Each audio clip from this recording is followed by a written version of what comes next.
اللہ رب العالمین کے انتہائی خوبصورت ناموں میں سے اللہ تعالیٰ کا ایک انتہائی خوبصورت نام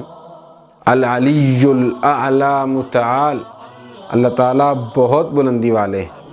اپنی ذات کے اعتبار سے اللہ تعالیٰ اتنے بلند ہیں کہ اللہ تعالیٰ قرآن مجید میں فرماتے ہیں الرحمن علی العرش استویٰ،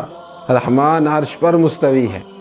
اور اپنی قدر و منزلت کے اعتبار سے اللہ تعالیٰ اتنے بلند ہیں کہ اللہ تعالیٰ فرماتے ہیں وَلَا يُحِيطُونَ بِشَيْءٍ مِّنْ عِلْمِهِ، یہ لوگ اس کے علم میں سے کسی چیز کا احاطہ کرنے کی استطاعت ہی نہیں رکھتے۔ اور اس بات پر ایمان رکھنا کہ اللہ تعالیٰ اپنی ذات کے اعتبار سے بلند ہیں، اس کی ذات کو علو اور بلندی ہی لائق ہے، یہ کتنی اہمیت والی چیز ہے ہمارے دین اور ہماری شریعت کے اندر کہ رسول اللہ صلی اللہ علیہ وسلم ایک دن مدینے کی گلی میں چل رہے تھے تو آپ صلی اللہ علیہ وسلم نے ایک لونڈی سے پوچھا این اللہ، اللہ کہاں ہے؟ کہنے لگی فی السماء، آسمان کی طرف اشارہ کیا، وہ آسمانوں میں ہے۔ تو آپ صلی اللہ علیہ وسلم نے اس کے مالک کو فرمایا اعتقھا، اس کو آزاد کر دے، انہا مؤمنہ، یہ اللہ تعالیٰ پر ایمان رکھتی ہے، یہ اس کے ایمان کی نشانی ہے کہ اللہ تعالیٰ کی علو اور اللہ تعالیٰ کی بلندی پر اس کا یقین ہے۔ الاعلی، اور یہ علو کی صفت اللہ تعالیٰ کو اتنی پسند ہے کہ اس کو ہمارے سجدوں کا حصہ بنا دیا گیا ہے۔ ہم جب بھی اپنی پیشانی کو زمین پر رکھتے ہیں اور اللہ تعالیٰ کے سامنے سجدہ کرتے ہیں تو ہم اس کی علو کا اعتراف کرتے ہیں، سبحان ربی الاعلی، میرا رب پاک ہے، بلندی والا ہے۔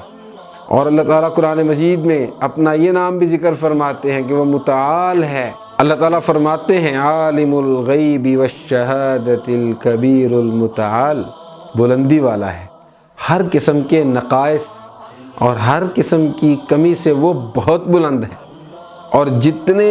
الزامات لگانے کی کوشش کی جاتی ہے وہ رب العالمین اس سے پاک ہے اور بہت بلند ہے۔ اور یہ علو اور بلندی کی صفت صرف اللہ ہی کے لائق ہے، بندوں کے لائق نہیں ہے۔ اور یاد رکھیے، جو زمین میں علو چاہتا ہے، جو انسان زمین میں انسانوں پر علو اور بلندی کا ارادہ رکھتا ہے، وہ جنت کو بھول جائے، کیونکہ اللہ تعالیٰ فرماتے ہیں تِلْكَ الدَّارُ الْآخِرَةُ نَجْعَلُهَا لِلَّذِينَ لَا يُرِيدُونَ عُلُوًّا فِي الْأَرْضِ وَلَا فَسَادًا، یہ آخرت کا گھر، یہ جنت ہم نے ان لوگوں کے لیے تیار کی ہے جو زمین میں علو نہیں چاہتے، جو اپنی زبان سے اور اپنے عمل سے اس بات کی گواہی دیتے ہیں اور یقین رکھتے ہیں کہ علو صرف اللہ تعالیٰ کے لائق، اور جو انسانوں پر علو اور بلندی چاہتے ہیں دنیا کے اندر،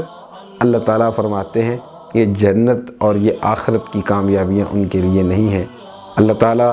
ہمیں یہ توفیق دے کہ ہم اللہ کی صفت پر یقین بھی کریں اور اپنے عمل کے ساتھ اس کا ثبوت بھی دیتے رہیں۔ والسلام علیکم ورحمۃ اللہ وبرکاتہ۔